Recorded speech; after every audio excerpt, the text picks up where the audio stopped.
nasa isang hukay rin halos ang aming mga paa. Hindi namin alam kung ano ang naghihintay sa amin.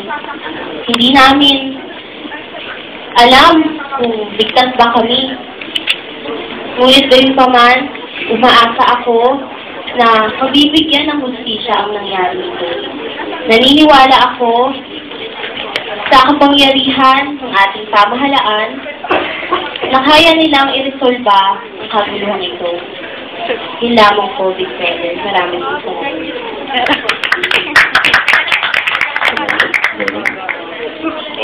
Ikaw naman. Ako na ba? Wala na akong ibang masasabi pa. Sabat na rin nagluluksa. Lalo na kung nakita nyo, nakita mo kung ano. Sabagat yan ang simbolo ng pagluluksa sa ating mga kawayan na hindi naman nila alam na sila'y mamamatay na lang ng gano'n. Kaya kayo ulit tumawa.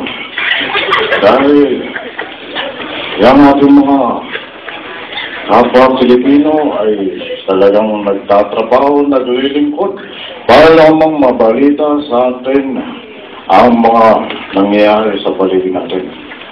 Kaya ang masabi ko lang, napakalungkot na nangyari sa ating mga kababayan. Kaya lang, kuya, salamat.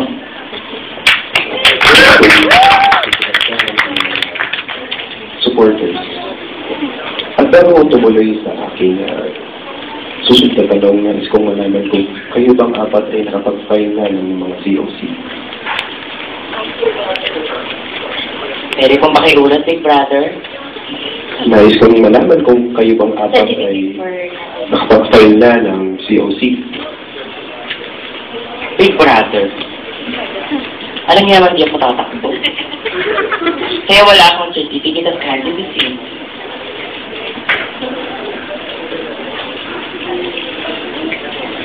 Yes. We don't have COCs yet. But there are still how many months before election, and I believe I am still in the process of yes, waiting. Yes, Big Brother, nakapag-file na po ako ng certificate of candidacy. Kasama ko ang aking presidential boy, si Sir Manny Villar. Sabay po. Sa pagkakaalam ko, hindi ko alam yung mga tiyatang niya.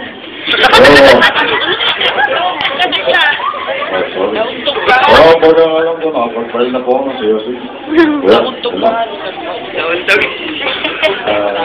Ito lang po lamang dahil sa pagkakaalam ko ay kahapon ang deadline ng pagkakaroon ng COC. Pero para sa akin isang katanungan para sa inyo ay ito ay naniniwala kong kritikal para sa ating mga kababayan. Para sa mga boto at para sa mga supporter. Nais kong malaman ng sagot nyo ng buong puso. Bakit kayo dapat iboto ng taong bayan? Ako ay dapat iboto ng mga taong bayan. Kasi ako ay hindi ako isang karinderya na bukas na 24 hours. Hindi ako 7-Eleven, hindi ako mini-stop. Ako ay sari-sari star lamang. Alam ko na dapat akong iboto ng mga Pilipino. Dahil sa mga Best Actress Awards ko, hindi rin po. Dahil alam ko na umunlad ang Lipa Batangas dahil sa akin pag-aalaga dito. Dapat akong iboto ng mga Pilipino kasi ako ay nagsisimbolo ng kanilang batawa. Dilaw, asul, at pula. May puti pang kasama. Lang po, maraming salamat po.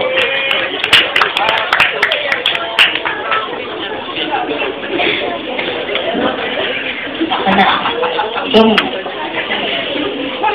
Sa tingin ko, mali yung event na napuntahan ko dahil hindi naman ako kakandidato. Parang tayo, man. Pero just in case,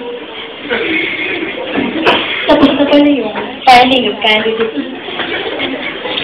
However, After 2010 elections, I will wait for another election.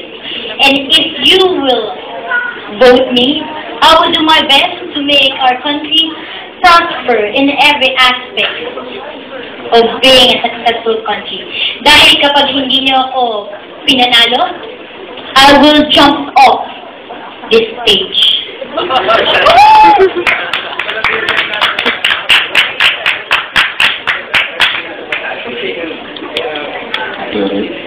Para dyan sa katanungan mo, Big Brother, nais ko lamang sabihin na bilang may hangarin din ako na mabago ang ating bayan. Sa ngayon, hindi ko naman hinihingi ang boto ng ating mga tao. Ang nais ko lamang ay pumili kayo ng karapat-dapat at sa tingin ninyo'y magagawa ang pagpuli ng maayos. At gawa ay makapagdala ng pagbabago na alam kong hinahangad ng bawat isa. Salamat. Joseph,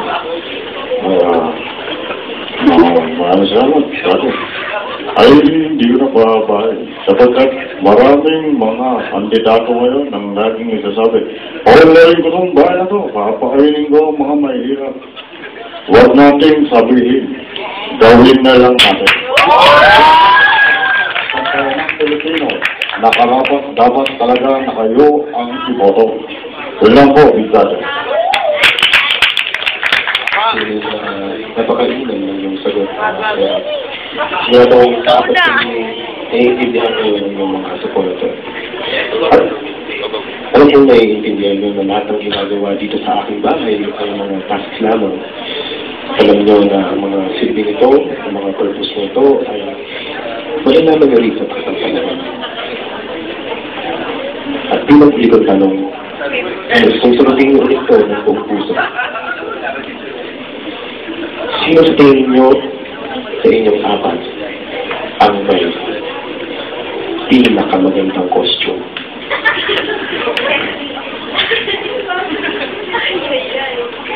Siyempre ako, Big Brother. Pilipinas sa Pilipinas ako. Parang si Miriam. Mantel.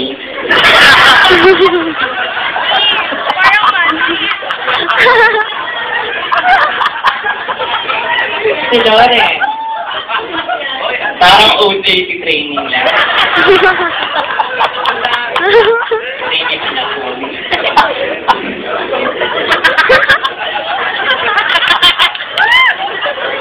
Si Joseph.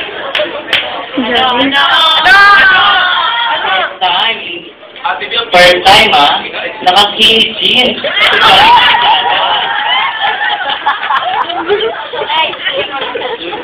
Alam mo yan.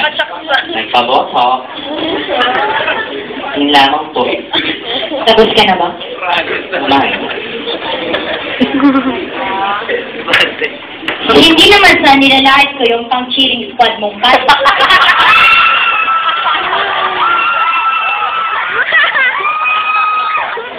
Don't touch me. At huwag na muna sa'yo. Babalik na lang ako sa'yo. Basta namang, oo, Miriam? pang national, saglit lang, medyo kaya ang emotions ko ngayon. Huwag niyo akong gagalitin. At huwag niyo akong gagalitin, pwede ba? Dahil hindi naman sa pagtataas ng bangko, sa tingin ko naman, maganda naman yung costume ko. Tsaka yung buhok ko, hindi katulad ng iba dyan kay Kate. At sa kanila, parehas kami naka-pearl. Naka-pearl ka rin. Kay Era, sige. Salamat.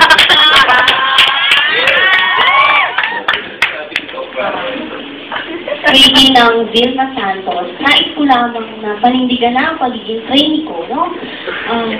Ano ba ang trainee? Di ba naglilingkod? Yan na ba lang nais kong gawin sa aking Yes!